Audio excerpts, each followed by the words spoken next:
Hello everyone, welcome to Money Monday, and today I'm going to talk about getting the best financial advice. What to look for. Not who to look for, but when you are sitting with a financial advisor, things to pick up on so you know that this person's acting in your best interests and not their own. Number one, I'm not going to bash banks or any financial institutions. There are people that are good people everywhere you go. Just be aware that banks and other financial institutions mostly have quotas and goals. Your advisor is an advisor, but he is a salesperson or she is a salesperson. They are advising you to sell you products to meet goals. Be aware of that. That doesn't mean always that they're not acting in your best interest. There are people, there are always good people, there are always bad people. It is inevitable. Another thing to remember, at most banks, not always, but very commonly, especially with the younger people, like if your financial advisor is fairly young, that doesn't mean they're incapable. That's not what I'm saying. It means that you'll probably not see them next year or in 2 years as your financial advisor because typically they're trying to get to the next level. They're trying to get to another level. A financial plan and a financial advice process is ongoing. It starts the minute you start it, and it goes for the rest of your life, and it needs to constantly be updated. Now, if this person in a year or two is gone, now you have to start fresh with a new person who didn't know your stuff before. So now you got to start again. Okay? Now, if that person's also, trying to be ambitious and gung-ho, it's impressive to us. Oh, I'm getting a financial advice from this very young, intelligent person, and they're ambitious, and I know I'm getting good advice. And then, next year they're gone because they got promoted. I know it's difficult because, how do you predict that? But be aware that you want to build a trust and credibility with this person. They should be trying to do that with you, and you should be trying to do that with them. Because they need to care about you and what your needs are. Okay? This isn't just about banks and financial institutions. This applies to anybody who's giving financial advice. Because people tend to act in their own personal interests at times. But now, going back to that, okay? If it's someone that has been there for a long time, that's better. Or someone that you know will continue to be there for you. Because if they go away, then you start again. You have to start, you have the same probably status, but then it's got to start fresh with a new person. And it's really cumbersome. Okay? That's number one. Number two, I don't know where I'm at. Next point. If you go to a financial advisor saying, I need this, and they just sell it to you, they just give you that product you needed, you didn't get good financial advice. Because maybe you need it, maybe you don't, that's not the point. Did that person take the time to ask you questions, get to know you, to understand your true needs as an individual, to see maybe this product's not the one you need. Maybe you need something different. Maybe I can save you money. Maybe whatever. The list is, the maybes are endless. But if they're not sit down, yeah, here, boom. Here, what you asked for, I just gave to you, no questions. There's a concept in finance called KYC, know your client. And it's actually not really acceptable in Canada to just, someone comes in, says, I want this. That's not best practice to just give them that. You need to ask them the questions, understand their goals, understand the long term and the time horizon, understand their age, their demographic, where they're coming from, why they want what they want, and so on and so forth. This is why, compounding on the previous point, it's important to have an ongoing relationship with your financial advisor.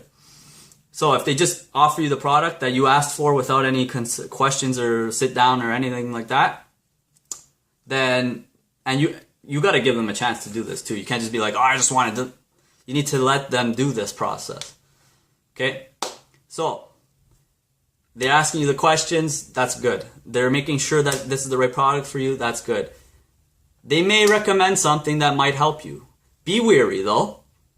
If they try to shift from what you said you wanted, but it doesn't make sense to what you were, why? They ask you all these questions, and then all of a sudden they pull this new product that makes no sense to you. then be wary, because people also have their own agendas and incentives at banks or other financial advice things, where it's like, oh, this is like this season, so I need to sell this product. Another thing, credit cards. If you have any amount of credit cards and they're trying to sell you more credit cards, I'm gonna try to be nice. If you have any amount of credit cards and then a financial advisor is trying to sell you more credit cards, then you can tell them something it's 4 letters long and starts with the letter F, and then off or U. Okay? Why? There's no reason to put people into more debt.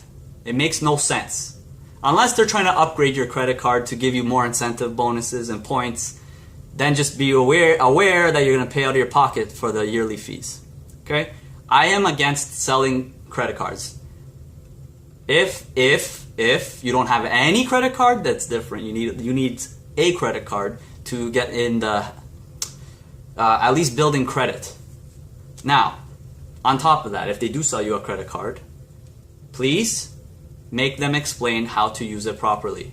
You have 30 days, I believe, depending. Usually it's 28 or 30 days of grace period where you're not being charged interest on each purchase.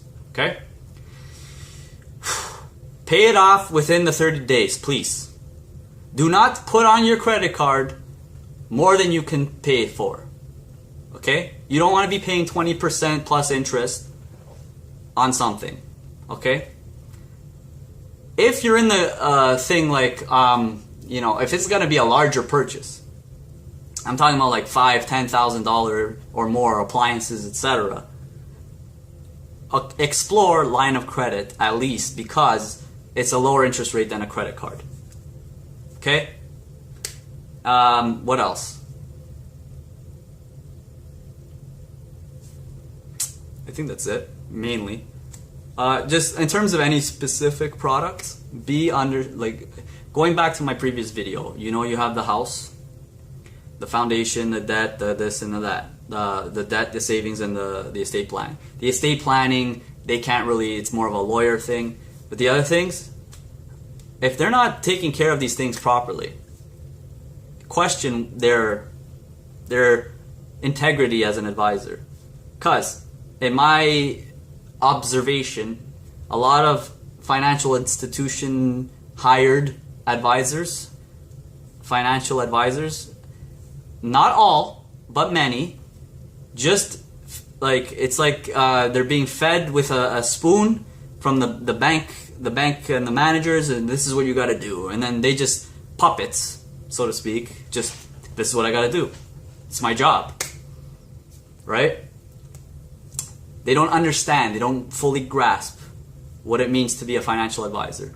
It means more than just telling people what to do with their money. You need to understand each person has an individual needs, individual goals, individual needs, family, individual whatever. That it's customized. It's not this plan works for everybody. Everybody has their own plan. Okay?